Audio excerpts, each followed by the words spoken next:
भगवान पांडुरंगांच्या मंदिरामध्ये रुक्मिणी देवी दाखल झाल्या. एकादशीला अजून 2-4 दिवस आहेत.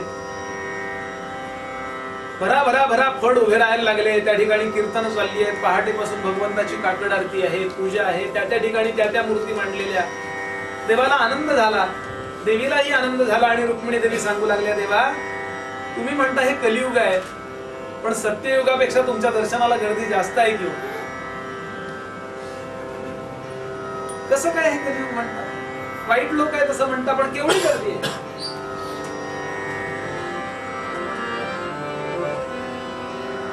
भगवान हसले, म्हणाले, अगं रुक्मिणी गर्दीवर जाऊ नको. इथं जास्त गर्दी आहे म्हणून हे सत्ययुग आहे असं नको वाटून घेऊ. अंतःकरणाचा अधिकार फार वेगळा असतो आणि अंतःकरणाच्या अधिकारावरती परमार्थ ठरतो. आणि तुला काय वाटतं इथे येणारे सगळे लोक माझ्या करता येतात? नाही ग. चंद्रभागेमध्ये स्नान करत असतात लोक आपलं पाप नाहीस व्हावं म्हणून. आणि कोपऱ्यावरती त्या तीरावर काढून ठेवलेल्या कपड्यांची काळजी घेणारे काही लोक असतात. काळजी घेणारे म्हणजे त्यातलं पळवणारे. म्हणून हौशे, गौशे आणि नवशे. पांडुरंगा मला मूल बाळ होऊ दे, मी तुझ्या पुढच्या एकादशीला येईन आणि इथं खिचडी खाऊन जाईन. नवशे नवस करणारे काही असतात. काही हौशे, what is Wari, I want to record it, म्हणून रेकॉर्डिंग करायला येतात काही लोक. आजही येतात ना, जिज्ञासू वृत्तीने येतात. खरे माझ्या करता आलेले. काही लोक प्रतिष्ठे करता येतात, वारीला जातात. हो, 3-4 पिढ्या वारी चुकली नाही यांची, आपण कशी चुकवायची म्हणून येतात. भगवान फार ऍब्सोल्यूट अत्यंत शुद्धतेचा भक्त होतो. जराही तुम्ही प्रतिष्ठे करता केलं ना ते त्याची नोंद तो घेतो. धना करता केलं, त्याची कुठल्याही गोष्टी करता फार बारीक. म्हणून ते डिटोनेटर बॉम्ब असतात ना, त्याच्यावरून चालणं कसं अवघड असतं. कुठं असेल माहित नाही. काय पेरलेले बॉम्ब, असं इंग्रजी जरा कच्चं आहे बघा, तुम्ही काय म्हणता त्याला, खाली पेरलेले असतात ना, ते चित्रपटात वगैरे दाखवतात. ते नक्षलवादी सध्या खूप उडवतायत ना पोलिस, ते तसा आहे परमार्थ. कधी आपण उडू आपल्याच पेरलेल्या बॉम्बनी माहिती सांगता येत नाही. भगवान म्हणाले, अगं असं नाहीये, हे सगळे माझ्याकरता आले असं समजू नको. आणि न येणारे काही भक्त मला आवडणारे ते मी तुला सांगतो. ते येत नाहीत पण मला आवडतात. रुक्मिणी देवी म्हणले, हे पहिलं मान्य आहे, पण दुसरं मान्य नाही बा आपल्याला. असा न येणारा पण तुम्हाला आवडणारा भक्त कोण, चल म्हणले. आणि म्हणून तिला बरोबर घेतलं. आणि भगवान या पंढरपूरच्या जवळच आरण भेंडी नावाचं गाव, तिथे दाखल झाले. आणि तिथे एक शेतकरी शेती करत होता. त्याच्याबद्दल छान कटाव आहे आमच्या याच्यातला, कीर्तनातला, तो आपण ऐका. अरण गावचा भक्त सावता, धुमाळी.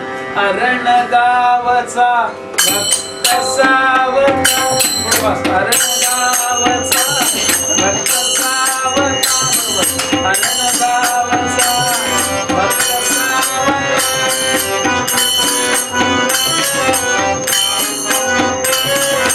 मारी धन्य साहला, ओ मारी धन्य साहला, दयाले वनमाळी मोगरा, दयाले वनमाळी मोगरा.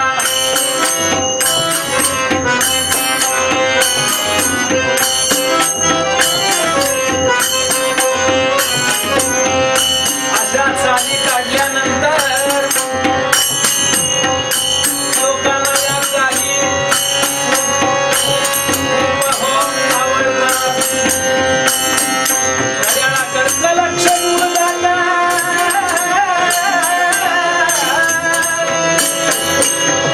आणि सगळे लोक हातावर ताल धरायला हो लागले.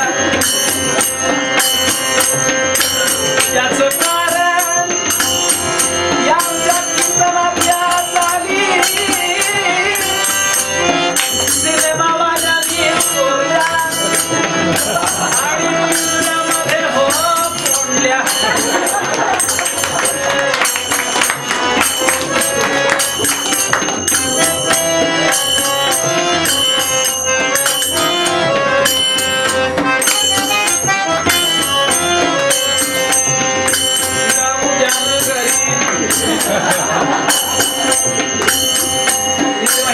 पहिल्यांदा ऐकली, पण कीर्तनकाराला सगळं माहिती पाहिजे.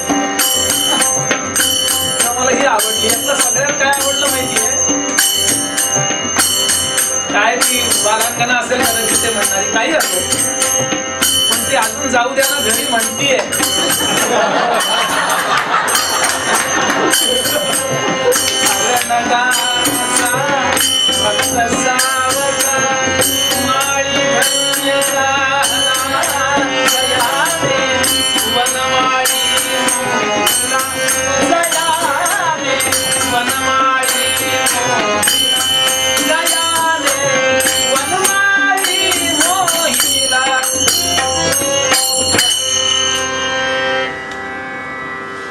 भगवान डोळ्यासमोर चित्र आणायचं.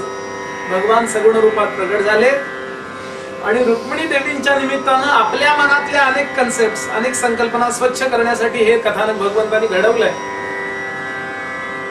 रुक्मिणी देवीला सांगितलं, तुम्ही बघ सर्व मोठ्याच्या मोठं शेत, कोपऱ्यामध्ये मोठी विहीर, आड मोठा, त्या आडामध्ये काळ्या रंगाची अशी मोठ लावलेली, 2 बैल त्या मोठीपासून असे दोरी जोडलेले, आणि वरच्या बाजूला असे ते बैल आले, समोर आले, चालत गेले की ते मोठ पाण्यानं भरून वरती येते आणि जोरात त्या पाटामध्ये पाणी ओतलं जातं. मोठ पुन्हा खाली जाते, बैल पाठीमागं जातात, विहिरीचा कट्टा असतो तिथपर्यंत जातात, पुन्हा मोठ वरती येते. तोपर्यंत ते पाणी त्या आळ्यापर्यंत, त्या सगळ्या शेतापर्यंत पोहोचलंय जिथं आवश्यक आहे. आणि हा स्वतः त्या बैलांच्या पाठीवर प्रेमानं अशी थाप टाकून त्यांना राबवतोय, स्वतः राबतोय. सकाळचे 11, 11:30 वाजले. पहाटे 3, 3:30 येतात बरं शेतकरी हे, म्हणजे अगदी अस्सल शेती करणारे. मी काही दिवस माझ्या मेवण्यांकडे काम केलेलं आहे. माझ्या बहिणीचे मिस्टर शेतकरी आहेत, अजूनही आहेत ते शेतकरी. तिकडे जायचो लहानपणी. हे काम पहाटे 3:30, 4ला सुरू करावं लागतं. पहाटे 3:30 कसे वाजतात सांगू का? दुपारी 3 वाजताना बघितलेत ना तुम्ही, एक छोटा काटा 3 वर आणि मोठा काटा 12 वर असतो, तसेच पहाटे वाजतात.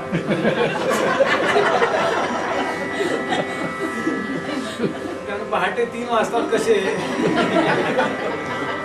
मला मुद्दा एवढा सांगायचा, झोपेवर, ज्याला मोठं व्हायचं त्याचं झोपेवर, जेवणावर, सगळ्या आपल्या विकारांवर नियंत्रण असलंच पाहिजे, तोच मोठा होतो.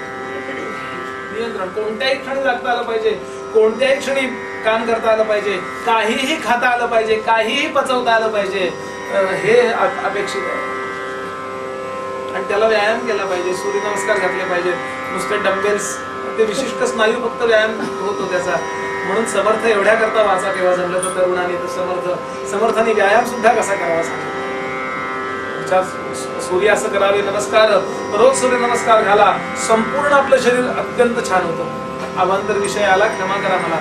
मुद्दा हा की असा तो शेतकरी काम करतोय आणि इतक्याच लांब असणार, असं त्या शेताच्या अगदी जवळ नाही, थोडं लांबून झोपडीतून त्याची सौभाग्यवती निघाली. मराठमोळा अस्सल माळी जात म्हणतात ना, आमची माळी याची जात, अभंग आहे. करू शेती बागायिक, कांदा मुळा भाजी अवघी विठाबाई माझी, त्यांचं प्रसिद्ध अभंग. अस्सल मराठमोळा पद्धतीनं छान लुगडं नेसलं, नऊवारी असं चापून असं छान पदर घेतलाय, दोन्ही खांद्यावरून हनुवटी खाली गोंदलेलं मोठं थोरलं कुंकू, म्हणजे इथं कुंकू लावलेलं होतं, मोठं थोरलं होतं, दिसणारं होतं, लोकांना लक्षात येईल असं होतं, म्हणजे असं चांगलं होतं कुंकू. टीव्हीवर कुंकू लावत नव्हत्या पूर्वीच्या बायका, आपण कपाळाला लावत होत्या. आणि अशी ती येऊन पोचली, डोक्यावर मोठी टोपली, परडी म्हणा, शेणानं सारवलेली, ते वाळलेलं अशी छान परडी दुरडी, त्याच्यामध्ये केळीची 2 पानं, त्याच्यामध्ये मस्त जाड अशा अंगठ्यासारख्या जाड आणि पचलेल्या भाकरी, एवढा मोठा गोळा तिखटाचा. तिखट कशाचं होतं ते सांगतो मुद्दा. मिरची आणि मीठ आणि तिसरा पदार्थ चातुर्मासात चालत नाही तो, असे 3च पदार्थ घातलेले. तिखटामध्ये साखर घातली नव्हती बरं का. उवा तिखट, चटणी तिखट झाली आहे का? चटणी तिखट नाही तर मग काय श्रीखंड तिखट करणार. काही घरात मी बघतो ना, मिरची असते ना, मिरची ती उदबत्ती सारखी आमटीवरनं ओवाळतात आणि परत लावून अडकवून ठेवतात वाळलेली मिरची. एवढं सुद्धा यांना चालत नाही. आता ते काय आळणी खाऊन होणार सांगा बरं. म्हणजे म्हणून मी आता जातच नाही जेवायला कुठं. तिखट का असं मला सांगायचं नाही, पण सगळे रस पोटात गेले पाहिजे. परवा रामदेव बाबांनी सांगितलं कडू रस पोटात गेला पाहिजे. हे सगळं आवश्यक आहे. ज्याला काम करायचं ज्याला फक्त साधन करायचं त्यानं तिखट मीठ जास्त खाऊ नये. खटवांगलं लवणात तीक्ष्ण असं वर्णनच केलंय भगवद्गीतेने. पण ज्याला काम करायचं त्याच्यावर सगळं आवश्यक आहे. षड्रस पोटात गेले पाहिजेत असं छान. आणि अशी ती येत होती. हातामध्ये एक छान भोपळ्या कोडून केलेला तांब्या. कडू भोपळा असतो पण त्यातलं पाणी गोड होतं असा तो तांब्या. आणि ती येत होती. विठोबाने दाखवलं ते डोक्याला मुंडासं, खांद्यावर घोंगडी. आता उकडते म्हणून घोंगडी बाजूला काढून ठेवलेली, आंब्याच्या झाडाखाली छान पैरण नेसलेली, धोतर गुडघ्यापर्यंत नेसलेलं, गळ्यामध्ये छान माळ तुळशीची, कपाळाला छान उभा नाम लावलेला, मध्ये बुक्का, आणि जय जय राम कृष्ण हरी म्हणत तो सावतोबा राबतोय. हा भक्त बघ मला आवडतो. हा नाही वारीला येऊ शकत, वारीला येत नाही, कधी वारीला आला नाही कधी. पण एरवी केव्हा तरी येऊन दर्शन घेऊन जातो. पण आषाढी कार्तिकेला येत नाही. जेव्हा स्लॅक सीझन असतो, इकडचा काम नसतं, तेव्हा येऊन जातो. पण आता नाही येत. हा मला आवडतो. रुक्मिणी देवीने एकदा मी पाहिलं, सात्विक दिसला तो, पण रुक्मिणी देवीला पटलं नाही. साधारणतः नवरा जे बोलेल ते पटत नाही, तिलाच बायको असं म्हणतात. लगेच नाही पटवून घेणार बरं का, मी हे तिथं भारतात बोलू शकत नाही म्हणून इथं बोलू शकतो. नाही पटलं तिला. ती म्हणाली नाही पटत, म्हणाली नाही पटत. इथून पंढरपूर फक्त 7-8 5-7 मैलावर आहे. सकाळी आला दर्शन घेऊन, संध्याकाळी परत आला. बिघडलं काय? बिघडलं काय? हा म्हणले. आणि दोघं लांब उभे राहून संवाद ऐकतात. सौभाग्यवती आल्या, खाली टोपली ठेवली आणि हात मारली. म्हणलं कारभारी धुवा हातपाय आणि बसा आता जेवाय. पहाटे 3:30 रामाच्या पारी काम चालू केलं या. आता दमला असाल, बसा जेवाया असं सांगितल्या बरोबर लगेच हात धुतले. आलोच म्हणून पान वाढल्यानंतर गार होईपर्यंत बसले नाहीत. सगळ्या नवऱ्याने ऐकून घ्या. तुम्ही असं नका म्हणू की बुवा नुसते स्त्रियांच्यावर टीका करतात. असं नाही. टीका करावी तर सगळ्यांच्यावर करावी, नाही तर कुणावर करू. गंमत सोडायची. लगेच हात पाय धुतले. बैलांच्याही पाठीवर थोडंसं पाणी घातलं आणि बैलांना आधी मोकळं केलं. बैलांना त्या डोणीजवळ आणून उभं केलं, तिथं पाणी भरलेलं होतं. पाणीच्या बाजूला चारा टाकला आणि पाठीवर प्रेमानं पुन्हा 2 थापा टाकल्या. ती प्रेम लगेच कळतं जनावरांना. लगेच असं शहारलं त्या बैलांचं. आणि हात पाय तोंड धुवून हा येऊन बसला. घोंगडी टाकली, तीच घोंगडी अंगावर घ्यायची, तीच घोंगडी खाली घालायची. टोचतही नाही. घोंगडीवर बसला. बायकोनं लगेच पान समोर वाढलं. ते केळीचं पान ठेवलं, त्याच्यावरती भाकरी. तुकडे केले नाही, तुकडे करून वाढायची पद्धत नाही, तसं अख्खं वाढलं. आणि ती चटणी वाढली. थोडं दही आणलं होतं, ते दही वाढलं. तो येताना कांदा घेऊनच आला होता. असा कांदा फोडला आणि 2 तुकडे असे शेजारी ठेवले. ती कडू तुम्ही एकदा देवासमोर देवाला सांगितलं, विठ्ठला या जेवाया. आणि लगेच सुरुवात केली हो जेवायला. तू जा मी येतो, तू जा मी येतो. नको नको नको नको असं कधी म्हणला नाही तो.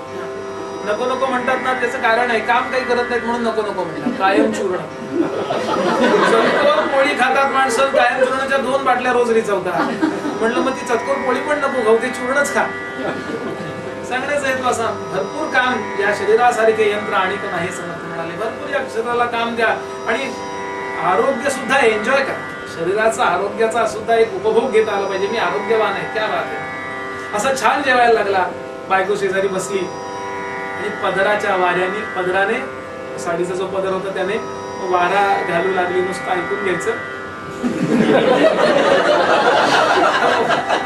वारा घालू लागली. एकाने मला प्रश्न विचारला, वारा कशी काय घालू लागली? म्हणलं पदर होता म्हणून. आता किन्ही लोगों ने दुपट्टा मेरा, हसू नको असं ते सुद्धा परवडलं जरा. तो सुद्धा पंजाबी ड्रेस पण भारतीय ड्रेस आहे बरं का. शर्ट पॅन्ट हा काही भारतीय ड्रेस नाहीये. म्हणजे तो काम इकडं असेल तेव्हा घाला, पण जेव्हा भारतात असाल किंवा भारतीय कार्यक्रम असेल तेव्हा आपली संस्कृती आपणच जपली पाहिजे. असतो. वारा घालायला लागली आणि जो रुक्मिणीला प्रश्न पडला होता तोच प्रश्न नेमका सावतोबाईच्या बायकोने विचारला. म्हणलं धनी, बघितलं तुझ्याकडे, एक विचारू. लई दिवस झाले विचारीन विचारीन विचारीन म्हणत होती. विचारू? सावतोबा म्हणाले विचार. मला नाही विचारणार तर कोणाला विचारणार? विचार. तुम्ही स्वतःला वारकरी म्हणवता. तोंडाने विठ्ठल विठ्ठल नाम सतत चालू असतं. मी तुझा अनेकदा पाहिले तुमचा, जेव्हा तुम्ही गाढ निद्रेमध्ये असता, कुशी बदलता, तेव्हा मी तोंड फुटफुटताना ऐकलंय विठ्ठल विठ्ठल म्हणा. म्हणजे आता तुम्ही नाम घेत नाही, नाम तुमच्या ताब्यात नाही राहिलं, नाम तुम्हाला घेत. काय नवरा काय बायको, असे नवरा बायको आपल्याला फक्त कीर्तनातच मिळतील की नाही. नवरा गोरतो किंवा झोपेत बडबडतो. खूप लोकांचे बडबडतात. आमच्याकडे भारतात एक अत्यंत बडबडणारा सायकॅट्रिक कडे नेला त्या बायकोनी आणि अर्धा तास चेकिंग केलं त्यांना. उभे राहा, इकडे वा, तिकडे वा, या मशीनवर उभे राहा, त्या मशीनवर एकदा डोकं असं करा, MRI केला, सगळं केलं, सगळं नॉर्मल. पण त्या दीड तासात त्याला एक ओळखलं आणि प्रिस्क्रिप्शन लिहून दिलं. एवढंच त्यांना औषध द्या म्हणले. त्या बाईने आपलं बघितलं नाही, असं करून खिशात ठेवलं, त्या पर्समध्ये ठेवलं आणि निघाली. वाटेत टॅक्सी थांबवली. मेडिकल स्टोअर वाल्याकडे ते टाकलं, हे द्या म्हणे. तो म्हणला हे औषध आमच्याकडे उपलब्ध नाहीये. का नाही म्हणले, ते कुठल्याच मेडिकल स्टोअर मध्ये उपलब्ध होणार नाही. मग का नाही होणार, की तुम्ही वाचलं का म्हणले. नाही वाचलं म्हणले. वाचा म्हणे. काय लिहिलं होतं त्या डॉक्टरने माहितीये का, तुम्ही जरा दिवसभरात यांना बोलू द्या, म्हणजे रात्री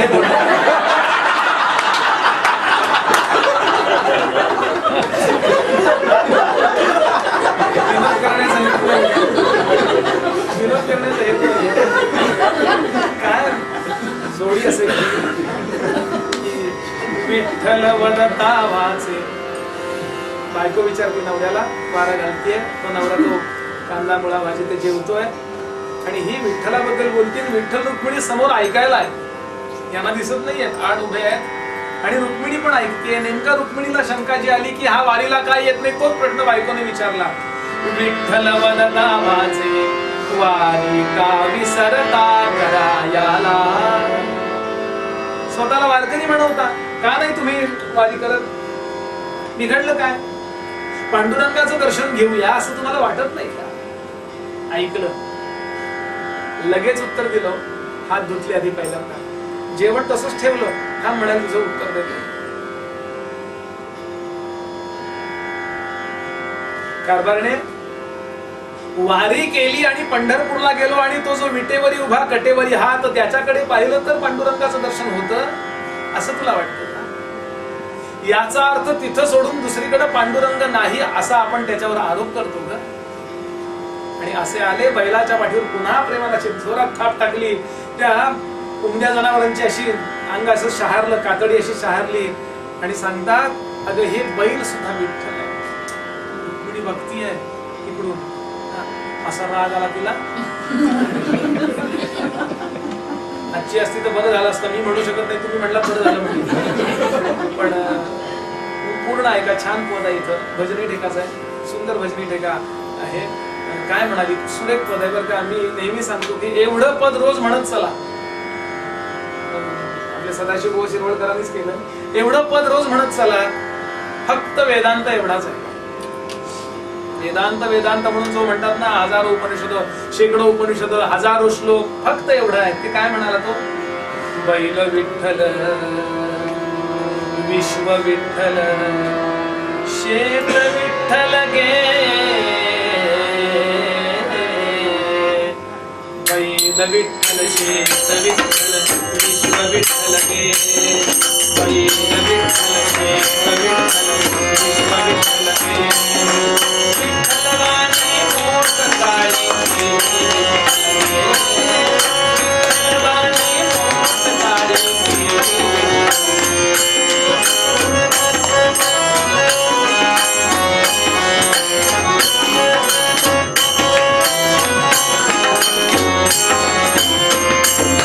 पोपटला गोर मैना, शिवनी विठ्ठल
मोट विठ्ठल विश्व विठ्ठल गे, विठ्ठलवाणी मोट काळी ती बी विठ्ठल गे, वृक्ष विठ्ठल वापी विठ्ठल वेली विठ्ठल गे. हा वृक्ष ही विहीर हे विठ्ठल रूप आहे आणि हा वृक्ष विठ्ठल रूप आहे आणि वृक्षाच्या आधारानं राहणारी जी वेली आहे ना ती विठ्ठल रूप आहे आणि प्रपंचात माझ्या आधारानं राहणारी तू सुद्धा विठ्ठल रूप आहे. सर्व चराचर सूर्य चंद्र हे गमते विठ्ठल गे, विठ्ठलाचा दास सावता त्यो बी विठ्ठल. एकदम डोळे मिटले, समाधी लागली हो त्या सांगणाऱ्याची. बायकोच्या डोळ्यातून आनंद अश्रू वाहू लागले. वा रे वा, त्याला म्हणतात प्रपंच. म्हणाली माझा पती विश्वाच्या मालकाला तिला जास्त वेदांत येत नव्हता बरं का. फार वेदांत आला की खूप बिघडतं, अर्धवट वेदांत आला ना की फार घोटाळा होतो. अजिबात जराही इकडं तिकडं नाही, आपल्या पतीवर पूर्ण निष्ठा बसतो. तिच्याही नेत्रात अश्रुधारा वाहू लागल्या. हे विशेष नाही हो, रुक्मिणी देवी उभ्या होत्या ना पांडुरंगाच्या पाठीमागे, त्यांच्याही नेत्रात अश्रूंच्या धारा वाहू लागल्या. वार देवा, हा कुठं आला काय आणि गेला काय आणि थांबला काय आणि दर्शन घेतलं काय आणि हात जोडले काय नाही जोडले काय. यानं माझ्यावर मात केली आहे, मम माया दुरत्यया, माझ्यावर मात केली आहे आणि हा तुमच्या रूपाचा झालाय. खूप आनंद झाला. चला म्हणले आता 9 वाजले, आपण जाऊया घरी. आणि म्हणून दोघं पांडुरंग आणि रुक्मिणी पंढरपूरला परत आले. रुक्मिणीचा आनंद, तिला आनंद झाला की इथे येणारे सगळे वारकरी असतात असं नाही, इथे सगळे आपल्या करता येतात असंही नाही आणि न येणाऱ्यामध्ये सुद्धा काही भक्त असतात जसे सावतोबा. हे सगळं तिची कन्सेप्ट छान झाली. आता इकडे पुन्हा सावतोबा आले, उतरले. त्या लक्षात घ्यायचं, त्या एकदा भावात गेला ना मनुष्य की त्याला उतरायला खूप वेळ लागतो. दारू उतरायला वेळ लागतो तुम्ही सांगा. मी गंमत नाही करत आहे, गुरु नानकांचा दोहा आहे. गुरु नानक म्हणाले भांग तमाखू धतुरा, भांग तमाखू धतुरा उतर जात परभात. सकाळी उतरतं हे सगळं, रात्री काही घेतलं असेल तर भांग घेतली असेल, अजून काही घेतलं असेल तर उतरतं. नानका खुमारी नाम की दिन दिन बढत ही जात. आणि ही नशा दुसऱ्याला त्रास देणारी नाही. व्यवहारातली नशा दुसऱ्याला त्रास देऊ शकते, ही नशा कुणाला त्रास देत नाही. उलट असा जो संतपुरुष जिथं असतो ना सत्पुरुष, तो सगळ्या प्रकारचं प्रदूषण कमी करतो, मुख्य वैचारिक प्रदूषण दूर करतो. तो एकदम छान येऊन बसले, हात परत देवाला सांगितलं देवा क्षमा करा आणि पुन्हा पेट पूजेला सुरुवात केली. अहम वैश्वानरो भूत्वा जेवतो म्हणजे पूजाच करतो की आपण पोटातल्या वैश्वानराची. जेवण आटोपलं, हात धुवायला लागले. इतक्यात त्यांची 5-7 वर्षाची लहान मुलगी नागू नावाची अशी अगदी अशी खेळायला कुठे गेली होती. ती लांबनं शेतातनं धावत परकर आणि पोलक, त्यावेळेचा वेश काय होता, छान परकर आणि पोलक एवढंच, आणि धावत धावत आली. डोक्याला असं छान आहे कसा गजरा, असं छान गजरा माळलेला, छोटासा असं 2 वेण्या घातलेल्या, डोळ्यासमोर आणा जुन्या लोक किंवा आपलं लहानपण डोळ्यासमोर. आता काय डोळ्यासमोर आणण्यासारखं नाहीये सगळं हे झाल्यामुळं. जाऊ द्या. धावत धावत आली, आईच्या पायाला अशी बिलगली. आई आहे, मला सगळी भाषा तशी बोलता येणार नाही पण प्रांजळ कुटुंब आहे, शुद्ध बीजा पोटी फळे रसाळ गोमटी. ज्या बापाची समाधी लागते, ज्या आईचे नेत्र भगवंताचं नाम घेताना पाणावतात, अशांची पोरगी होती. आहे आता बाबा काय म्हणत होते ग, इच्छालाबद्दल काहीतरी बोलत होते ना, इच्छालाबद्दल काहीतरी बोलत होते ना. मला बी विचारायचं एक, मला बी एक विचारायचं. विचारू? आई म्हणली विचार की ग नागो, विचार ना. चला ना जाऊ पंढरीचा विठ्ठल पाहू, रूप मनोहर भाव भुकेला, दीन दयाळू म्हणती द्याला, गोपाळांचा मुरलीवाला, गोपाळांचा मुरलीवाला, निरखुनी येऊ पंढरीचा विठ्ठल पाहू. असं पद आहे तिथं. आता 10 मिनिटात आवरायचं कीर्तन म्हणून एवढं पुस्तक म्हणतो. चला ना जाऊया बाबा. आई जाऊया ना. माझी ती खालच्या पेठेतली ती माझी मैत्रीण ठक्की, ती गंगी, सगळ्या चालल्या. त्यांची आई बाबा सगळे चाललेत पंढरपूरला, आपण बी जाऊया ना. गेल्या वर्षी पण म्हणले होते मी, या वर्षी मला न्या ना पंढरपूरला. बाबा जायचं का? बाबाने असं प्रेमानं जवळ घेतलं, पाठीवरनं प्रेमानं हात फिरवला, डोक्यावरनं हात फिरवला त्या लेकराच्या. अहो त्यांना आपपर भाव नाही, ज्या दया करणेचे पुत्र असेल त्याची दासा आणि असेल. कुणाच्याही डोक्यावरनं हात फिरवताना संत असाच फिरवतात, आमच्यासारखा नाही फिरवत. आपण जर एखाद्याच्या डोक्यावरनं हात फिरवला तो झडलाच पाहिजे. याचं कारण निस्वार्थ असतात, त्यांना काही मिळवायचं नसतं. नमे पार्थ असते कर्तव्य, काही नाही, फक्त कृपा म्हणूनच ते हात फिरवतात. बेटा आता आपल्या बायकोला सांगितलं सगळीकडे पांडुरंग आहे म्हणून जायची गरज नाही, हे पुढील सांगून चालेल? दुसरीच्या इयत्तेमध्ये आहे, सेकंड मध्ये जी आहे, तिला 10th मधला अभ्यास देऊन चालेल का? सांगा. 10वीतला अभ्यास देऊन चालेल का? संतांचं वैशिष्ट्य असं, ज्याचा जो अधिकार त्याला तेवढंच सांगतात. अधिकार पैसा करू उपदेश, साहे ओझे त्यास तेची देऊ. मुंगीवरी घालिता गजाचे पालाण, तेथे शोभा कोण पावे ना की. हत्तीच्या पाठीवरचं ओझं निश्चित दिसायला भरपूर आहे, पण ते मुंगीवर घालून चालेल का? तिला सांगितलं बेटा जायचं बरं आपण, पण आपण आत्ता नाही जायचं, जेव्हा आपल्याला काही काम नसतं ना तेव्हा आपण जाऊ. ती म्हणली आत्ता का नाही जायचं? लहान मुलांचे प्रश्न असे असतात, काढते गप बस असं नाही म्हणले ते. काय म्हणले, हे बघ आता ही सगळी शेती आहे ना, याची राखण करायला नको का आपल्याला? राखण करणं आपलं कर्तव्य आहे, याचं कारण आपण कुळ आहोत. ती म्हणली मला वाटलं आपली शेती आहे. नाही ग, ही आपली शेती नाही, आपण कुळ आहोत. ही म्हणली कुणाचे कुळ आहोत? ज्याच्याकडे जायचं म्हणलीस ना त्या पांडुरंगाचे आपण कुळ आहोत. कुळ म्हणजे शेती राबायला दिली आपल्याला. तो धनिया शेताचा वारकरी कुणाला म्हणतात? हे कुठल्या वारकऱ्याला कळलं? ही शेती माझी नाही, पांडुरंगाची. हे घर माझं नाही, भगवंताचं आहे. मला फक्त न्यासी ट्रस्टी म्हणून ठेवलंय, आणि जो ट्रस्टी आहे ना त्या ट्रस्टीला ती संस्था वाढवायचा अधिकार आहे, त्या संस्थेतल्या धनाचा अपहार करण्याचा अधिकार त्याला नाही. दुर्दैवानं ट्रस्टीच कीर्तनाला येत नाही. त्यांना वाटतं आपल्या बापाचाच देव आहे, बोललं की राग येतो म्हणून मी बोलत नाही, बुवांसमोर जरा मला धाक आहे म्हणून. असे मोजके रामदासी सोडून द्या, पण मी गावोगावी बघतो मंदिराचे ट्रस्टी प्रमुख असतात ना, त्यांना असं वाटतं आपण मंदिराचे ट्रस्टी झालो म्हणजे आता आपला हक्क त्या देवावर चालतो. इतकी महत्वाची जबाबदारी आपल्यावर दिली आहे देवाने, आता आपण किती लीनतेने वागलं पाहिजे याचा अंदाजच येत नाही. याचं कारण कीर्तनाचा म्हणजे अध्यात्म श्रवणाचा त्यांना आनंद नाही. अध्यात्म श्रवण जे करतात ना ते श्रीमंतीतही आणि दारिद्र्यातही बॅलन्स करतात.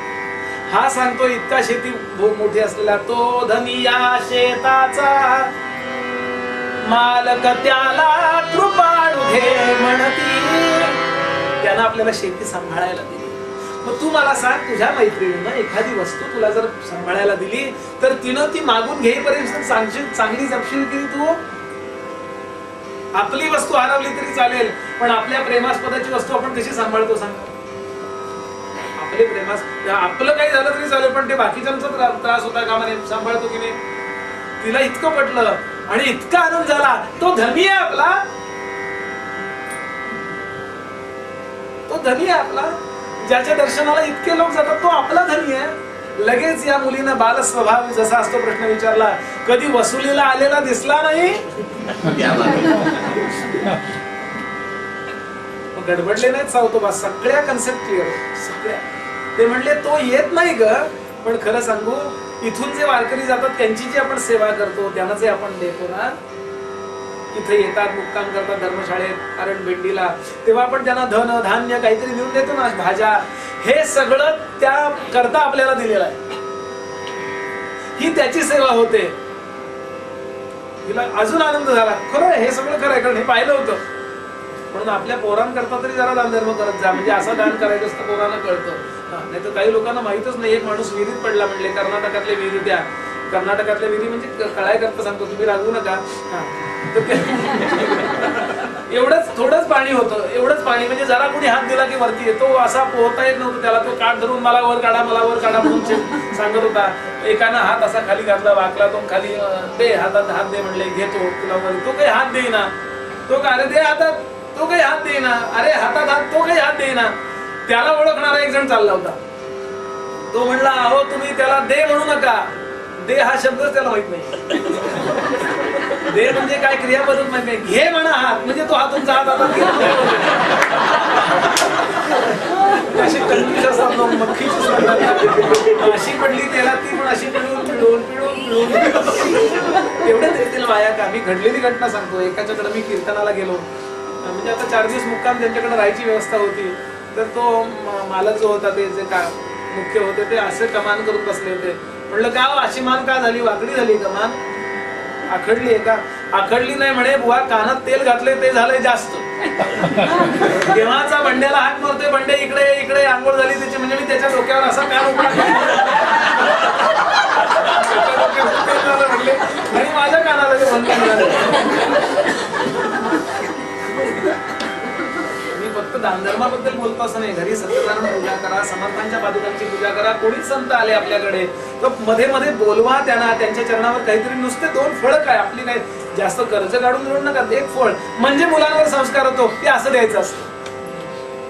या पोरीवर संस्कार करण्याकरता मे महिन्याच्या संस्कार वर्गात नाही घातलं त्या सावतोबानी, उन्हाळ्याचे संस्कार वर्ग. आमच्याकडे गडावर आणलं एका मुलाला, एका माणसाने 18 वर्षाचा झालेला मुलगा, बुवा याच्यावर संस्कार करा म्हणजे. 18 वर्षाच्या पोरावर संस्कार काय करणार.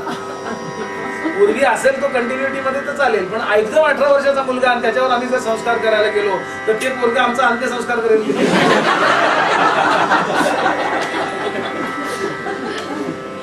मुलं विचारातून कमी शिकतात, अनुकरणातून जास्त शिकतात. तिनं पाहिलं होतं, आनंद झाला तिला, हो म्हणाली बाबा बरोबर आहे, असा हवं त्याचा अर्थ आज मला कळली. पण तरी पण मी विचारते,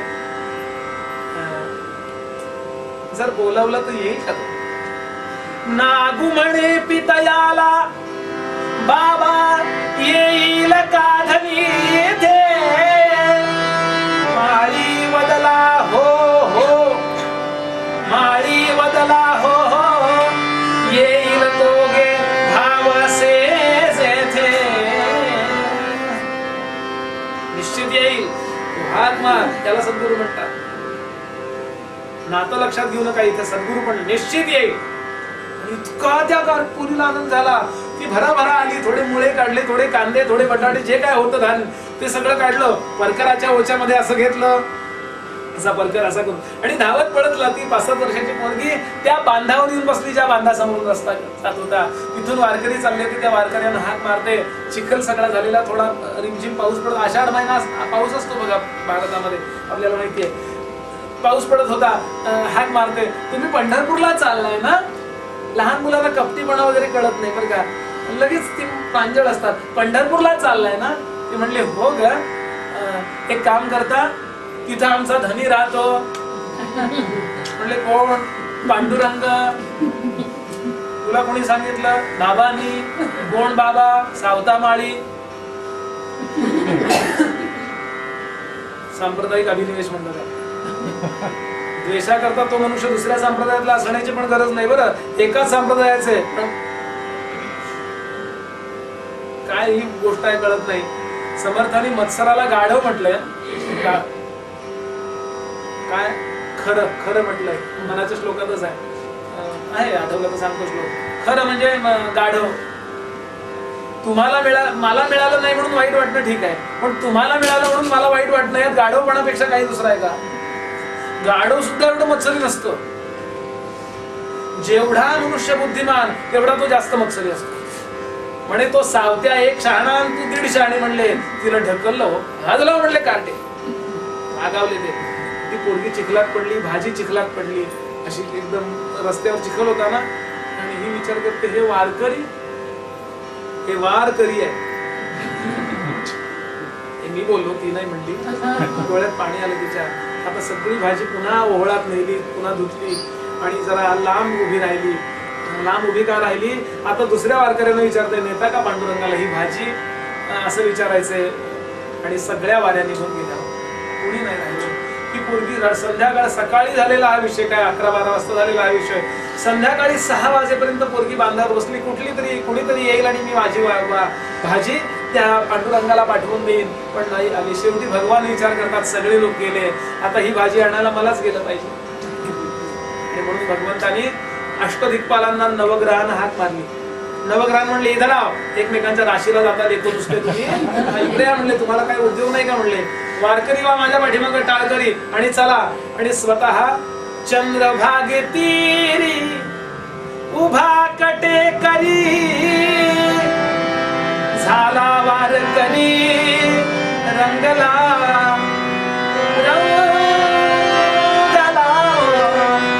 रंगला भजनी हा श्री हरी रंगला भजनी हा श्री हरी रंगला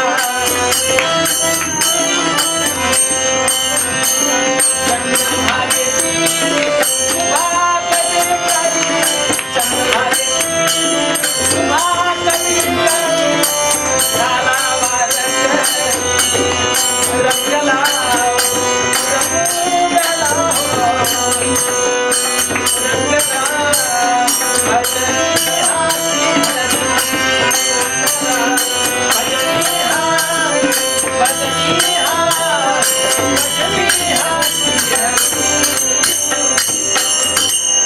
हाक मारली की ना, म्हणलं आपण वारकरी आहात का? भगवंतांनी त्या लेकराकडे पाहिलं, असं वाटलं उचलून घ्यावं आणि आत्मसाक्षात्कारच द्यावा तिला, असं त्याला वाटलं. पण म्हणला नको, जरा हिचा वैभव लोकांना कळलं पाहिजे. मुख्य म्हणजे मगाशी ज्यांनी ढकललं तिला त्यांना कळलं पाहिजे काय ते. आणि म्हणून म्हणले हो का बेटा, काही तुझं काम आहे का? पंढरपूरला काही न्यायचंय का? असं विचारल्यावर ही म्हणली तुम्ही देवच दिसताय, इतकं चांगला वागताय. भगवंतानी विचार केला, एखादी माळ काढायची विसरली वाटतं निघताना, त्यामुळे हिनं ओळखलं नाही. म्हणजे तुम्ही देवासारख्या. ही भाजी सगळी द्या, देतो तव मी भाजी, रडत रडत ती सांगते एवढी भाजी द्या पांडुरंगाला, तो आमचा धनी आहे. देतो तव मी भाजी, रडू नको गा, रडू नकोस बेटा, देतो भाजी. भगवान पुढे गेले, परत मागे आले, म्हणले नुसती भाजी द्यायची नसते, नुसती एखादी वस्तू नाही आपल्या प्रेमास्पदाला पाठवायची, बरोबर एखादी चिठ्ठी, निरोप द्यायचा असतो. काही निरोप द्यायचा आहे, तो म्हणले एक निरोप द्या. त्याला म्हणा तुला वेळ झाला ना, द्वादशीचा दही लाहीचा प्रसाद झाला, सगळं ऐकून आहे म्हणली मी, की नाहीतरी काही दर्शनाला गर्दी नसते, सगळे लोक घरी जातात ना, तेव्हा जमलं तर 4 दिवस ये, इथं तू येऊन राहिलास ना, आणि एकटा येऊ नको, रुक्मिणी देवीला घेऊन ये. रोज तिच्या डोक्यामध्ये मी असा फुलाची माळ माळीन, स्वतः तयार करून दे. मला येतं सगळं, आईनं मला सगळं शिकवलंय, माळी याची जात आहे ना, आम्ही माळी आहोत ना, सगळं येतं. भाजीपाला देऊ, छान छान आम्ही तुमची सेवा करू, एवढं सांगाल. आणि असं नका करू, तुम्ही या रस्त्याने येणार असाल तर तुम्ही त्याला घेऊनच या. भगवान विचार करतात, पोरीनं अडकवलं गड्या, पोरीनं अडकवलं मला. भगवान म्हणले पुढचं पुढं बघू, आणि गेले. आता काय, त्याच्याकडे अर्पणच झाली ती भाजी, हो, सेवा त्याच्याकडे रुजू झाली ती. भगवान अदृश्य झाले पुढे जाऊन, आणि एकादशी झाली. आता 2 दिवस आधी नवमीला भाजी दिली असेल. या पोरीने विचार केला पांडुरंग आल्यावरच जेऊया आपण, आणि 2 दिवस उपास केला. दशमी एकादशी, द्वादशीला दही लाहीचा प्रसाद साधारण 11ला होतो. आपण पंढरपूरला गेला असेल तर माहिती आहे, आजही ते कीर्तन द्वादशीला उभं राहतं. द्वादशी झाली म्हणजे द्वादशीचं भोजन महत्वाचं असते. द्वादशीचं भोजन झालं की मग निघायचं, सगळे वारकरी आपल्याकडे निघतात. काही लोक त्रयोदशीला थांबतात, त्रयोदशीला पण एक उत्सव असतो वगैरे. तर ही विचार करते, द्वादशीला साधारण संध्याकाळपर्यंत येईल, तोपर्यंत ही देवाचं नाव घेत होती, पोरींबरोबर खेळत होती. अन्नाचा कण नाही घेतला आणि पाण्याचा थेंब नाही घेतला. पोरीनं 3 दिवस. कल्पना करा, आपण सगळं खाऊन पिऊन आलेले आहात, तरी कधी 9:30 होत आहेत, काय 9:15 होत आहेत, असं होतंय की नाही आपल्याला. म्हणजे मला होतंय, तुमचं नाही सांगत आहे. एकदा निश्चय केला ना माणसाने की त्याला देहाकडे लक्ष नाही राहत. आणि एक विचार करते, त्याला घर नाही सापडलं तर, म्हणून बांधावर येऊन बसली. कुठं चाललीस का पोरी? सावतोबानी विचार, काही सावतोबांना सांगितलं नाही बरं बाबांना, मी असं केलंय, मी तसं केलंय. परमार्थाची कधी जाहिरात नसते, हे लक्षातच ठेवा. जाहिरात नेहमी बेंटेक्सची असते, सुवर्णाचा फक्त भाव सांगायचा असतो. बरोबर आहे की नाही? ज्याची जाहिरात फार होते ना, पक्क समजा देयर इज अ प्रॉब्लेम. जाऊन बसली तिथे, संध्याकाळचे 6 वाजले, 7 वाजले, 8 वाजले. सावतोबा हाक मारायला आले, पोरी चल, कशाला बसलीस? नाही म्हणलं, जाताना वारकऱ्यांबरोबर मी निरोप दिलाय, आपला तो धनी आहे. विठ्ठल म्हणतच नाही, आपला तो धनी आहे ना, त्याला निरोप दिलाय. तो त्याला घेऊन येतं म्हणले ते द्वादशीला संध्याकाळपर्यंत. कदाचित वाटेमध्ये तो यायला निघाल्यावर दर्शनात, तिथं दर्शनाला एवढी गर्दी तर वाटेतले लोक दर्शनाला आले ना, म्हणून उशीर झाला असेल. मी येते, तुम्ही जा. आहे तसा चांदण्यांचा प्रकाश, व्हा तुम्ही पुढे, पौर्णिमा जवळ आली आहे ना. आता पोरीला रात्री 8ला बांधावर सोडून जाईल का तो पिता? तो तिथे बसला, आई पण बसली. थोड्या वेळ पोरीला झोप लागली की उचलून घेऊ म्हणले. असं लहान लेकरून नाही का आपण एखादा हट्ट करतो, पण आपण उचलून आतमध्ये नंतर त्याला बेडवर नेऊन झोपवतो, तसं करू. पण पोरगी तिथं भजन करत बसली, जय जय विठ्ठल रखुमाई, जय जय विठोबा रखुमाई, बोला जय जय विठोबा रखुमाई, जय जय विठोबा रखुमाई, जय जय विठोबा रखुमाई, जय जय विठोबा रखुमाई, जय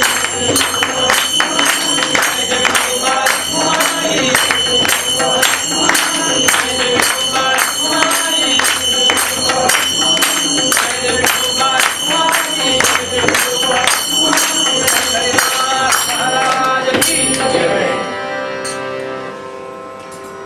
पहाट झाली हो. त्रयोदशीची पहाट, भगवान आले नाही. आता ही फक्त आडवी झाली. 4 दिवस लेकरू उपाशी आहे, अन्नाचा कण, पाण्याचा थेंब पोटात नाही. फक्त आडवी होते बाबा मांडीवरती. तुम्ही कामाला गेला तर मी इथे ढेकळावरती डोकं ठेवते. नाही बेटा, असं मी तुला सोडून कसा जाईल? आणि चतुर्दशीची संध्याकाळ, लेकरू थोडा आचके द्यायला लागला, दम लागायला लागला. म्हणजे आता शुगर कमी होते वगैरे आहे ना, तसं काहीतरी झालं असणार. पण निश्चय केलाय मनानं, एकदा जे बोललोय ना, एकदा उमटल एक शब्द मगाशी म्हणलो, ते काय परत फिरवावे? निष्ठा कशाला म्हणतात? निश्चयेन तिष्ठती सा निष्ठा. श्रद्धा आणि निष्ठेमध्ये फरक लक्षात ठेवा. श्रद्धा नेहमी अनुभव पूर्वदशेतली अवस्था. आता माझी श्रद्धा त्यांच्यावरची वाढली, आता माझी श्रद्धा पूर्वीपेक्षा कमी झाली, त्यांच्याबद्दल मी हे ऐकलं म्हणून श्रद्धा कमी जास्त होते. निष्ठा काय वाटेल ते होऊ दे, त्याला निष्ठा म्हणतात. ही पोरगी शरीर पडे नाका झाडे नाका, नाहीतरी काय या पोरीनं काही विचार केला नाही. आणि पोरगी सारखी, मला आता तो आल्याशिवाय जागू नका, अर्धवट लानी अर्धवट झोप. मग मात्र सावतोबा थोडे हल्ले पोरी करता म्हणून नव्हे, मी तिला म्हणलं भगवान येतील म्हणून तिनं प्रार्थना केली. माझा शब्द वाया जातो का काय? आणि माझा शब्द वाया जर गेला तर मला जो अनुभव आलाय तो खोटा आहे का? म्हणून सावतोबांचे नेत्र पाणावले. त्यांना असं नाही वाटलं की भगवान येण्यात उशीर करतायत म्हणजे माझं बरोबर आहे त्यांचं चूक आहे, असं नाही वाटलं. मग काय वाटलं? ते या अभंगात आहे.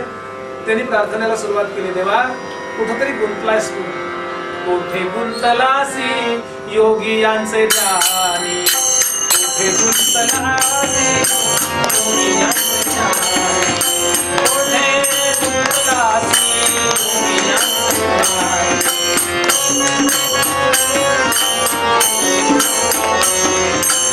आनंद कीर्तनी पंढरीचा, आनंद कीर्तनी पंढरीचा, पंढरीचा काय नेणो देवा सुखे निद्रानी, श्रवणी न पडती बोल माझे, श्रवणी न पडती, श्रवणी न पडती बोल माझे, श्रवणी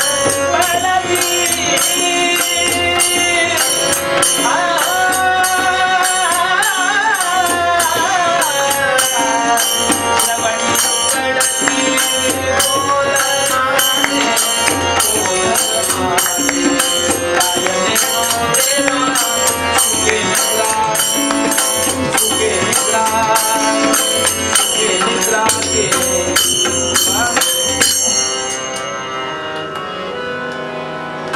प्रार्थना करायला सुरुवात.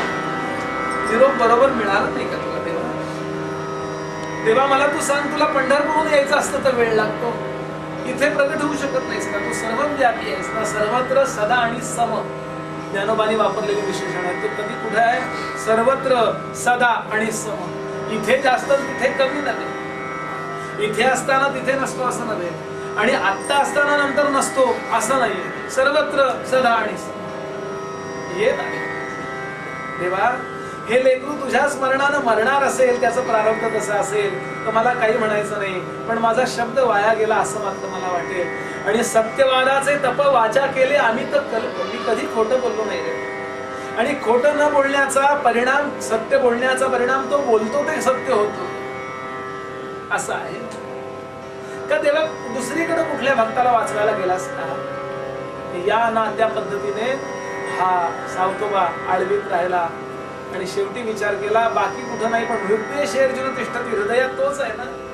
म्हणून समोर जो विळा होता, विळा गवत कापायचा, त्यानं म्हणे त्यांनी चर चर चिरले हृदया. लगेच मनात असं नाही आणायचं की खरंच चिरलं का, याचा अर्थ त्याने याची तयारी दाखवली असा विचार केला तरी खूप आहे. आणि भगवान आले हो, भगवान आले, भराभरा आले. समचरण सरोजम सांद्र नीलांबुदाभं जघन निहित पाणिं मंडनं मंडनानां तरुण तुलसीमाला कंधनं गंजनेत्रं सदय धवलहासं श्री विठ्ठलं चिन्तयामि कुण्डलीक वरदाः श्री ज्ञानदेव पंढरीनाथ महाराज की माऊली ज्ञानेश्वर महाराज की जय. जय जय रघुवीर. भगवान आले आणि त्या लेकराला सांगतात बेटा उठ. भगवंताचा तो आवाज ऐकला, अरे त्या दिवशीच्या वारकऱ्यासारखा दिसतोय. भगवंताला पाहिलं नाही, तो वारकरी आला वाटतं, ते वारकरी बुवा त्या दिवशीचे आले वाटतं, पांडुरंगाला घेऊन आलेत का म्हणून तिथं प्रयत्नपूर्वक डोळे उघडले तर वारकरीच हा झाला होता. म्हणले तुम्हीच पांडुरंगाचं रूप घेऊन आलात का? नाही म्हणले मी त्याचं रूप घेऊन आलो होतो. म्हणले नीट निरोप मिळाला नाहीये तुम्हाला. नीट म्हणजे मी तुम्हाला एकट्याला बोलवलं नव्हतं, दोघांना बोलवलं. रुक्मिणी देवी कुठं आहे? म्हणले रुक्मिणी देवी कुठलं, मला कुठेतरी लपवा. आता माझ्या मागे ते सगळे अनेक लोक लागलेत, संत वगैरे सगळे यायला लागले, लवकरात लवकर मला लपवा. मग म्हणे त्याला हृदयाचा बंदीखाना केला. आता विठ्ठल कोंडीला आपण ज्ञानोबानी म्हणे असं ओळखलं, आता हृदय कापलं, त्यात भगवंताला ठेवला. अशी कथा, आधी कथा रूपकात्मक म्हणून घ्या. म्हणे त्याचा पितांबर बाहेर राहिला, तेवढ्यावरनं त्या ज्ञानोबानी ओळखलं आहे आणि पितांबर धरून बाहेर काढला. म्हणजे बाहेर या. आणि त्या ठिकाणी कीर्तनाचा खूप मोठा समाज जमला. नंतर तिथे संतांनी मुक्काम केला. काही दिवस संतांनी तिथे मुक्काम केला. रोज नामदेवांचं कीर्तन, रोज ज्ञानोबांचं प्रवचन. आणि मग त्या वारकऱ्यांना कळलं या पोरीचा अधिकार काय. भगवान जिथे असतो तिथे भक्ताने जायचं नसतं. जिथे भगवंताचं नाम असतं, जिथे भगवंताचं कीर्तन असतं, तिथे भगवंत येतो, असा इतिहास आहे. या पोरीला काय आनंद मिळाला. रुक्मिणी देवी पण आल्या रोज गजरा माळायला. स्वतः रुक्मिणीच्या गळ्यामध्ये हार आणि डोक्यामध्ये तो गजरा अडकवायचं भाग्य या 5-7 वर्षाच्या पोरीचं तिला मिळालं. या पोरीला विचारलं जर तुम्ही कसं काय जमलं ग तुला हे कसं काय जमलं, मग ती काय म्हणेल, मी ध्यानाच्या क्लासला जात होते, मी योगाच्या क्लासला जात होते. मी जात असेल तर जाऊ नका असं नाही म्हणता. सगळ्यात मर्म कुठे आहे? तिनं एकच केलं, आपलं पूर्ण कर्म भगवंताला अर्पण केलं. भाजी अर्पण केली हे द्योतक आहे हो. तिचं कर्म भाजी हेच होतं ना, माळी होती ना ती. एवढ्या लहान लेकरानं तो धनी आहे असं समजून आपली भाजी त्याला अर्पण केली. आणि परिणाम काय झाला? स्वे कर्मण्य विरत संसिद्धिम लभते नरा. श्रीमद भगवद्गीता. तुम्ही तुमचंच काम मनापासून करा. जे काम तुम्हाला भगवंतानी दिलंय किंवा आपल्या प्रारब्धाने मिळालंय तेच काम सचोटीनं प्रामाणिकपणानं फक्त त्याच्या नावे करा. की एक दिवस सुखे येतो घरा नारायण, न लगे जावे वनांतरा. कुठं वनात जाऊ नका, हिमालयात बसू नका, अनुलोम करू नका, विलोम करू नका. म्हणजे तब्येती करता ते करा, पण देवा करता काय कराल? आपलं कर्म मनापासून करा. जे आपण करतो ते देवाला अर्पण करणे, यालाच तर दास्य भक्ती म्हणतात. आणि ही दास्य भक्ती कधी वाया जात नाही. ही भैरवी रामदास्य. आणि हे वाया जाईल भैरवी म्हणण्यापूर्वी एक माहितीच्या गोष्टी सांगतो. समर्थांच्या पादुका इथे आलेल्या आहेत. या पादुका समर्थांनी स्वतः पायामध्ये वापरलेल्या आहेत. मी सांगितलं गेल्या वेळेला, पण कुणी नवीन असेल तर त्याच्याकरता. छत्रपती शिवाजी महाराजांनी रायगडावरती जी पूजा केली समर्थांची, त्यावेळेला या पादुका समर्थांना अर्पण केल्या. याच्यावरती सोन्याच्या तारा प्रेस केलेल्या होत्या. नंतर त्या पूजा करून निघायला लागल्या म्हणून त्याचा गोळा काढून तो बँकेमध्ये सुरक्षित ठिकाणी ठेवण्यात आला. या पादुका घरोघरी फक्त या 2 महिने दौऱ्यामध्ये आणि आता इकडे आल्यात म्हणून फिरतात. एरवी या पादुका सोहळ्यात असतात, शिवायला मिळत नाही, हात लावायला मिळत नाही. पण आता या पादुकांना, ज्या पादुकांना समर्थांचा पदस्पर्श झाला, ज्या पादुकांना छत्रपती शिवाजी महाराजांचा मस्तक स्पर्श झाला, ज्या पादुकांना कल्याणानं आणि श्रीधर स्वामींनी नमस्कार केला, त्या या चरण पादुका आहेत. म्हणजे बाकी काही नको. पाद्यपूजा आता जवळपास भरल्याच आहेत, पण कुणाला जवळपास राहत असाल आणि उद्या परवा पादुका इथे आहेत, कुणाला घरी पादुका याव्यात असं वाटत असेल तर श्रीकांत दादा किंवा अखिलेश दादा यांना विचारा. इथे मुक्काम आहे तर श्रीकांत दादा त्याचं आयोजन करतील. 1 तास पूजेला दिला जातो, जायला 15-20 मिनिटं, पूजेला 15-20 मिनिटं, परत सोडायला 15-20 मिनिटं, जवळपासच्या लोकांना दर्शनाला बोलवायचं. जर वाटत असेल पूजा करावी, माझं काम आहे माहिती सांगणं म्हणून सांगतोय, तर आपल्याला पादुका घरी नेता येतात, स्वतः आपल्या घरामध्ये पादुका ठेवता येतात. संतांच्या येण्यानं घराचे सगळे दोष दूर होतात आणि नुसते घराचे नाही, चित्तातले सुद्धा दोष दूर होतात.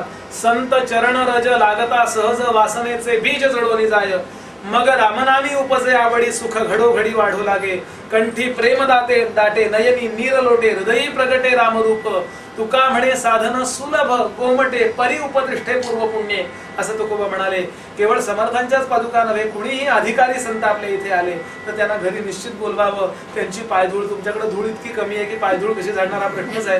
हा, आम्ही भारतातनं पुढच्या वेळेला डबीतनं घेऊन येऊ, पायाला त्यातली सोडा. मुद्दा हा, पायधूळ झाडायचा अर्थ काय, आमच्या घरात या. जेव्हा संतांची पुण्यवान पावलं आपल्या इथे येतात तेव्हा पाप पडून दूर जाते, पाप पडून जातो आणि त्या घरामध्ये शुद्धता येते.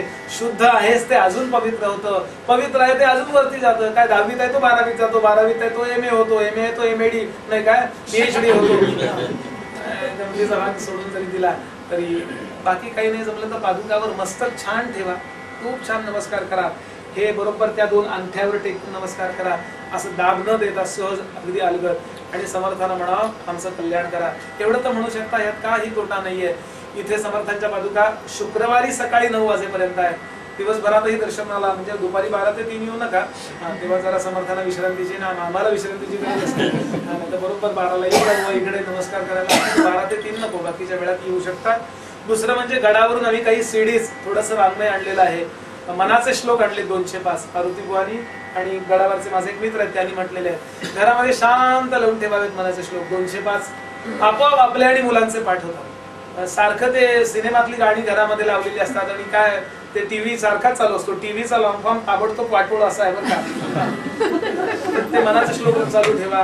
त्यानंतर दैनंदिन उपासना, माझ्याही कीर्तनाच्या सीडीज बेळगावच्या एका भक्ताने केल्या, कॉम्प्युटरवर केल्या आणि मला त्या दिल्या. म्हणजे सेवा म्हणून ते केलेले आहेत त्यांनी, काही म्हणजे मूल्य असं नव्हे, पण त्या करायला जेवढा खर्च आला तेवढा मात्र आम्ही घेतो. थोडं 2-5 रुपये मलाही मिळतात, त्यात तुलाच आपलं टाकायला जायचं मोघ्याला लपवायचं असं नको. पण ते 2-5 रुपयाचा विचार तुम्ही करू नका. आपल्या घरात सातत्यानं कीर्तन वाजत राहतं. मध्यंतरात जे मी रामनाम सांगतो, रामधून नाम, ते पण आपल्याला हवं असेल तर घेऊ शकता. मारुती बुवाने रघुपती राघव ही धून म्हटली आहे, तेही आहेत. मारुती बुवांची प्रवचन आहेत इत्यादी. या काही सीडीज आहेत. पुस्तकं काही आहेत का? पुस्तकं संपली, गेल्या मुक्कामात सगळी पुस्तकं संपली. ज्यांनी घेतली त्यांच्याकडनं आपण घेऊ शकता किंवा पुन्हा कधी आले तर आम्ही घेऊन येऊ. हे सगळं आपल्या सोयी करता आणलेलं आहे. त्यातून संस्थेला काही पैसे मिळवायचे अजिबात नाही. अगदी कमीत कमी मूल्य त्याचं ठेवलेलं आहे. हवा असेल तर आपण घेऊ शकता, नको असेल तर कीर्तन मात्र चुकवू नका. उद्याचं एक कीर्तन आहे. उद्या माझं इथलं शेवटचं कीर्तन आहे. शेवटचं म्हणजे या मुक्कामातलं शेवटचं कीर्तन आहे. लगेच वाईट तुम्ही लगेच परवा चालला. मी आता 41 वर्षाचा आहे. 41 अजून 140 वर्ष कुठंच गेली नाही. या जगाचा रंग भगवा झाल्याखेरीज मरायचं नाही असं ठरवलेला मी बुवा आहे. काहीतरी डोळ्यासमोर कन्सेप्च्युअल असं काहीतरी काय म्हणतात मिशन आहे की ते ध्येय आम्ही समाधीवर हात ठेवून समर्थांच्या शपथ घेतली आहे की आयुष्यभर आम्ही हे काम करू, कीर्तन प्रवचनाद्वारा जनजागरण करू, तुमचा निरोप गावोगावी घेऊन जाऊ. आणि तुमचा म्हणजे फक्त समर्थांचा नाही, ज्ञानोबांचा, तुकोबांचा, सगळ्या संप्रदायांचं आमच्याकडे एक सम्यक असं माझे कर्मरकर बुवा मला ज्यांनी कीर्तन शिकवलं होतं, इतके छान सांगायचे ज्ञानोबा तुकोबा, अखंड रडायचे. असं वाटायचं हे वारकरी आहेत का? समर्थ सांगायला लागल्यावर हे रामदासी आहेतच. सांगण्याचं कारण असं की हे निरोपाचं कार्य आम्हाला आयुष्यभर करायचं आहे. मला स्वतःला काही कुठे मठ बांधायचे नाही, मला माझे शिष्य प्रशिष्य निर्माण करायचे नाही. फक्त समर्थांच्या या पूर्ण व्यवस्थेतला मी एक स्क्रू आहे. मोशन असेल तर एक स्क्रू आहे. फक्त ते स्क्रूचे जे आटे असतात ना ते घसरू नयेत, म्हणजे ते बोथट होऊ नयेत एवढा मला आशीर्वाद द्या. घट्ट राहावं मी माझ्या मुद्द्यावरती एवढा मला आशीर्वाद द्या. आणि पादुकांना नमस्कार करा, बुवांना नमस्कार करा आणि मग इथून चला, म्हणजे प्रसाद घेऊन चला अशी विनंती करतो. उद्याच्याला मी समर्थांचं चरित्र सांगणार आहे. इथे आल्यापासून मी समर्थ सांगितलेच नाही. हे घर वारकरी घर आहे. म्हणजे आमचे श्रीकांत दादा आणि या काकू आहेत ना, त्या डॉक्टर काकांच्या म्हणजे एका अधिकारी वारकऱ्याच्या अनुग्रहित आहेत.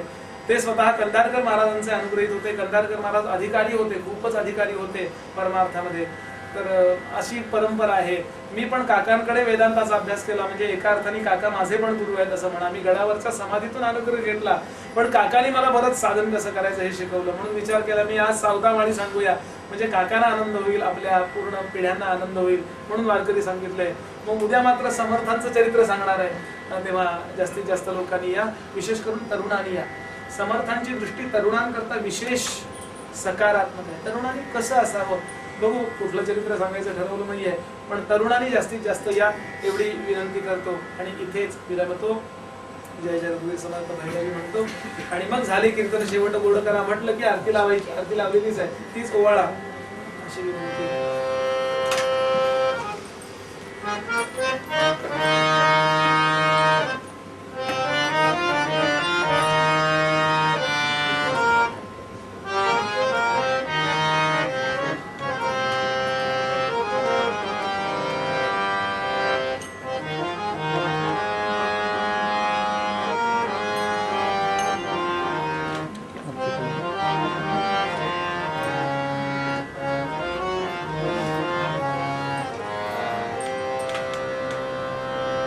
रामदास्य आणि